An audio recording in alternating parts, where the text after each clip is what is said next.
I'm Kathy, and I'm back to talk about slurring large intervals. I think a really great way to practice slurring large intervals is to practice scales in sixths.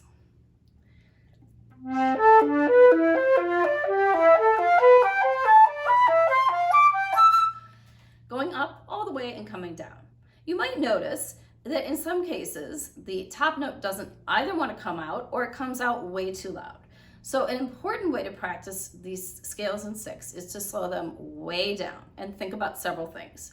The first thing that you need to think about are the ascending intervals. With the ascending intervals, you need to have a lot of airspeed and really good focus on the bottom note. So if I were to just isolate an interval that sometimes is hard for me, G to E,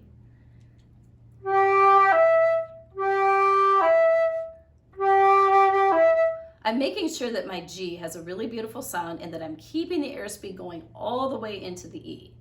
A more sophisticated thing to attempt to do is to play the top note more softly.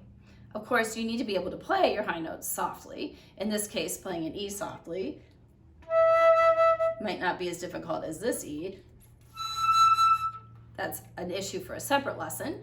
But in this case, you would want to make sure that you play with a diminuendo up to the high note while maintaining a fast airspeed.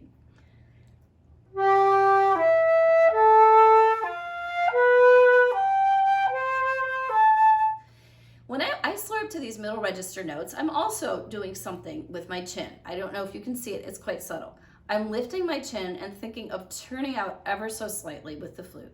Of course, when you're playing quickly, you can't have a big motion or anything like that, so it's extremely subtle.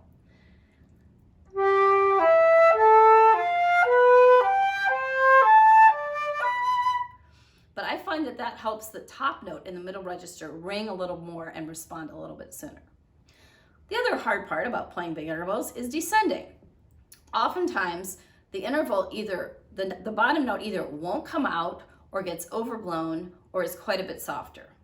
My solution for this is thinking in contrary motion. I haven't quite understood why it works, except to say that I think when we are descending in big intervals, most of us are overshooting. So if I were to take another, I think, difficult descending interval, E to G, or maybe better yet, C to E,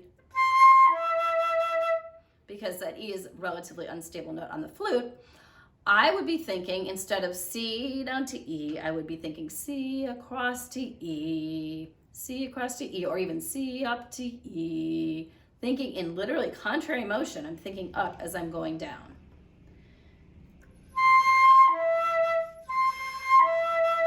That way I get a really seamless descending slur. So if I were to play a whole series of them in a row, of course I'm going slowly, but I'm thinking in contrary motion on all my descending slurs.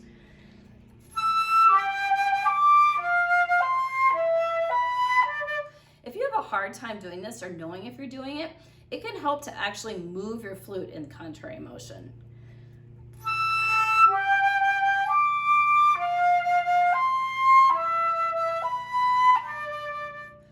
And that way you'll be convinced. You should also be able to hear that the note will pop out, be more even in tone, and be more legato. I hope that's helpful. Feel free to contact me, katherinecaroli@gmail.com, or check out my Facebook page, Katherine Ransom Caroli. See ya.